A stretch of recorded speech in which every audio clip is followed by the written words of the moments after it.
The tale of Melon City. Summary.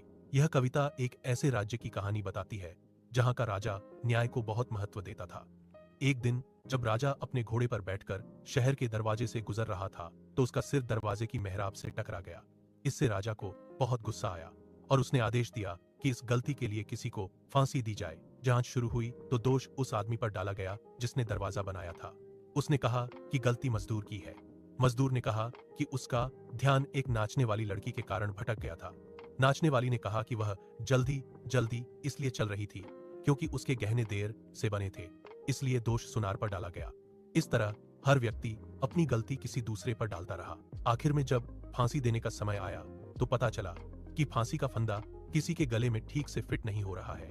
अंत में वह फंदा केवल राजा के गले में ही ठीक से फिट बैठा। इसलिए न्याय के नियम के अनुसार राजा को ही फांसी दे दी गई।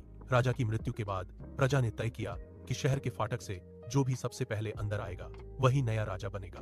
संयोग से सबसे पहले एक खरबूजा मेलन लाया जा रहा था, इसलिए उसी को राजा बना दिया गया। तभी से उस शहर को मेलन सिटी कहा जाने लगा।